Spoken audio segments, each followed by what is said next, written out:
What up, what up, what up, what up, what up, what up, people? Yeah, oh, I know. You never thought you'd see me back here again. But I am back. Eyes is a back. Only because it's the last episode. Ooh, chat. Oh, Lord. And I am here to laugh and poke fun at the demise of what was an awful season. Just an awful season. What up, what up, what up? What up, what up, what up, y'all? It is me, L Teddy 27, and we are here again, Angry Teacher Chronicles, here again for a review of Love and Hip Hop Hollywood Season 6. I believe this is episode 18 or something like that. I know it's the season finale. How in everything that is holy did they manage to stretch this mess, just mess out 18 episodes is beyond my level of comprehension. Now, I'm going to be honest with you. I did kind of miss doing my reviews. I missed, and I know you missed me too. I missed you as well. I missed my reviews. You know, I had a little dry spell in my reviews, but we are back for the tomfoolery. We are here for all of it. So I got a quick little review here. Took a little bit of notes about what I saw, and then we will laugh at the demise of what. I don't even know if they're even having a reunion, because they didn't even like put out like a you know how they'll say, you know, they give the little trailer for the reunion show or whatever. I didn't even see them do that. Maybe it still is going to be one, but if it is, I know Love and Hip Hop New York is supposed to start again in 2 weeks, so needless to say, I guess Mona saw the writings on the wall that this season was garbage.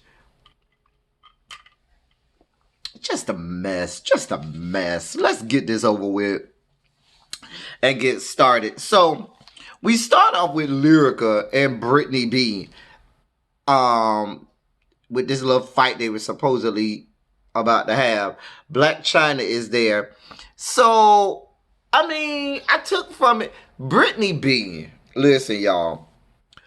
Brittany B was not trying to fight at all. She didn't care about fighting. She wasn't trying to fight. She was just there to get her little camera time. I guess somebody already told her, hey, boo, you ain't making it to the next season. So get as much camera time as you can on this last episode, because, boo, we don't see it for you and the people don't see it for you. So you will not be returning next season. So that woman said she was going to get as much camera time as she could. And at the end of the day, when Brittany B went outside and this, that, and the third, Black China wasn't even here for it no more. Black China was like, you know what? I ain't here for you. Because she saw it was like, what are you doing? You're not trying to fight. You're not really trying to make up with her. You just here to, you know, get some camera time. And girl, get a grip, get a clue. Child, a mess. Just a mess. Now, really, if I'm being honest with you all, the only real reason that I am reviewing this episode, or that I came back to talk to y'all about this episode, came in the next scene where you saw Immature rehearsing for their little show, and I had got wind that they would be singing my song, I Will Never Lie Again. Ah, that's my jam. Ah, you know that ain't my jam. You know, cause I feel like you lonely. Come once in a lifetime.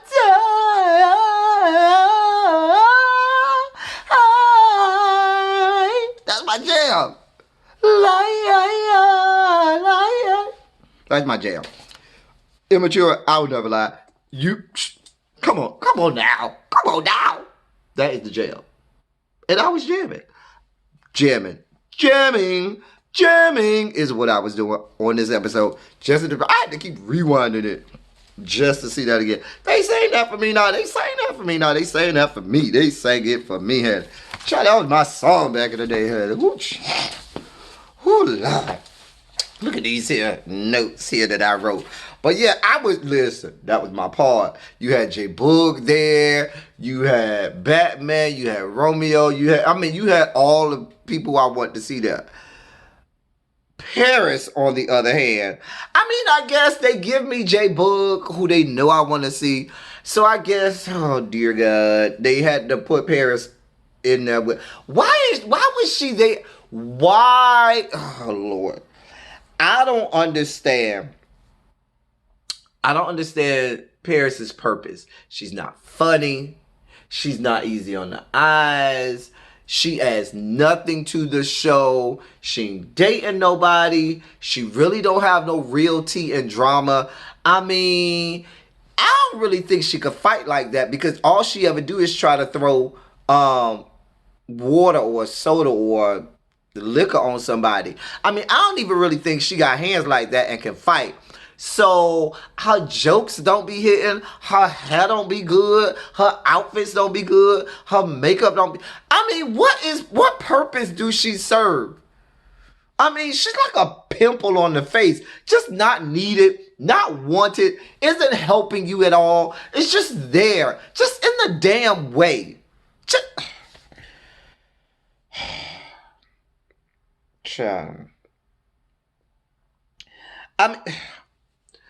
If she thought that this show was going to showcase her and make it where people want her on their screens more, no, boo. This show just proved you do not belong on television. Let it go. Let it go. Moving on. Just moving on. She messy. I just don't understand her. Just don't understand her. Anyway, so then you had Yo-Yo Mr. Ray try to do this mini intervention for Apple Watch. Listen, let me see what I wrote in my notes here. I ain't even really writing that because I really wasn't paying attention. Because, let me see what I wrote. Oh. What I took from this was Apple is not going to change. She ain't trying to hear nothing they got to say. Baby, Apple Watch, it was so tuned out. And then she tried to turn it into this pity party, trying to say that, oh, she's had it worse than everybody else and this, that, and the third. Girl, save your pity party for when you go to jail and you can really have a real pity party because you're going to end up in somebody's jail somewhere. At the rate you're going, that's where you're going to end up, and you will have a long time to cry and boo-hoo about your past, your checkered past and all of this and how you had it harder than everybody else. You and your fellow inmates can do that at that time because ain't nobody trying to hear this pity party you try to have. Then we see Lyrica K. Michelle and Lyrica G. They went out to dinner. Now, I really wasn't paying attention to what they were saying, but please help me understand. Who in the fuck told Lyrica G to get those little piercing dermal things in her cheeks? Lyrica G. Lyrica G is old enough to be my mama, okay? Let me tell you something. If my mama rolled up anywhere and I saw her with some dermals or something in her face, I'll push my own mama down.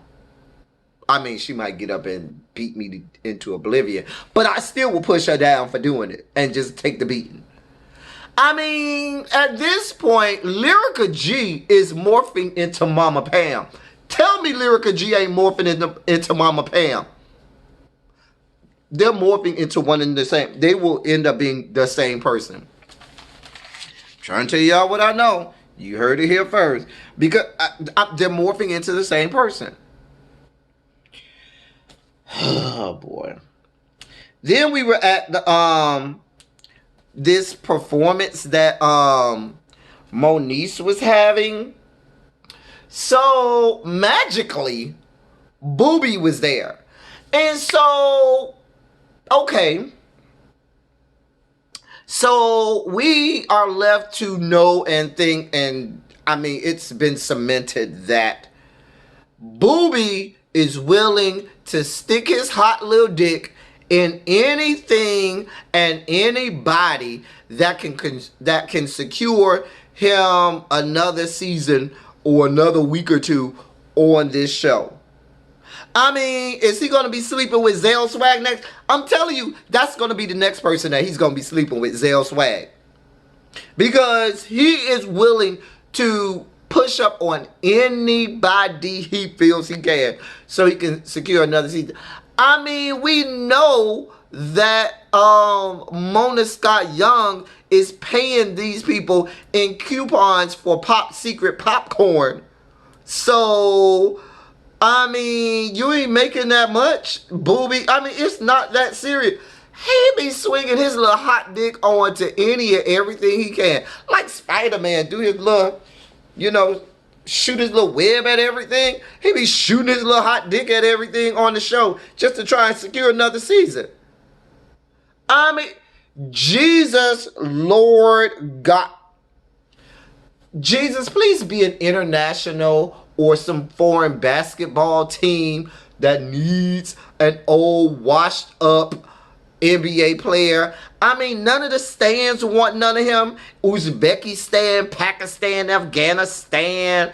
I mean, Botswana, Mozambique. I mean, you could go out to the Far East. Thailand, Laos, anywhere. Some basketball team internationally needs a washed up NBA player to go and play on their team. I mean, hell, if Mimi girlfriend, I can't remember her name, the lesbian, can go and play for an international team. Somebody got room for Booby. Anything to get him off this show. I'm just saying. Because he just swinging his dick at anything. Make it make sense, y'all. Help me out, y'all. Please, please. And then, so then they were talking about something about Moniece being depressed and her having mental issues. Let's be clear here. Let's just be clear. Mona exploits any and everyone's depression, disease, mental illness, personal anguish from their past for money and coins and for her pleasure on this show. If Mona Scott Young was really interested in Moniece's mental health, we would have tackled that 4 or 5 seasons ago. I mean, let's just be clear. They are making no attempts to get that young lady the help that she needs. And it's been clear to Ray Charles, who's dead, and Stevie Wonder, who's alive and blind, that she's needed help. All the way going back to whatever season she started. Was it season 2 was her first season? Whatever season it was. And we're season 6 in. I ain't trying to hear that. I don't care about you and your depression. Because if you was that concerned, you would have did that years ago. You ain't concerned. I'm not concerned. And neither is Mona and the rest of the executives on Love and Hip Hop Hollywood. Save it, honey. Save it. Anyway, moving on. A1 and Lyrica meet up at the park. Now, let me see what I wrote here in my notes. Because I don't be caring, so I be having to take notes for myself. See what these notes say. Wait, where are my notes? Woo, child. I can't even find my notes. But anyway, I don't know. But I remember this scene. I just kept thinking that, okay, Lyrica.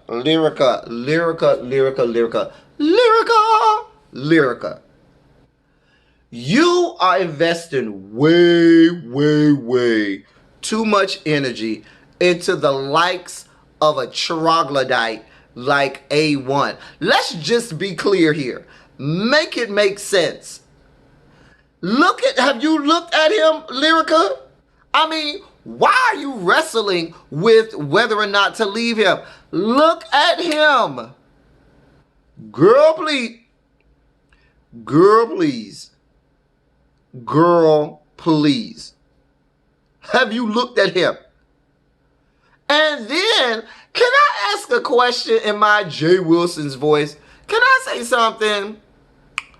So I'm trying to understand, because I noticed that A1 has worn this little clothing line with the little T and whatever on it the whole season. That's supposed to be his clothing line, because that ugly ass shit he be having on. Like, I'm like, are you really trying to promote this to the general public? I mean, if we're going for the Salvation Army thrift store tee look, or we're going for Goodwill chic look, then perhaps that will fly. And he has the body and the face to pull off a Goodwill chic or a Salvation Army thrift store tee. He has the face and the body to do that. But for the rest of the general public, we ain't trying to buy that ugly ass shit. We ain't trying to be seen in it. So stop trying to promote this. I just don't understand. I don't understand A1 at all. Why is he... Oh, jeez. Lyrica. At least Booby is a little more pleasant on the eye. I mean, at least I could wake up and turn over and look at Booby in the morning and not be frightened for my life.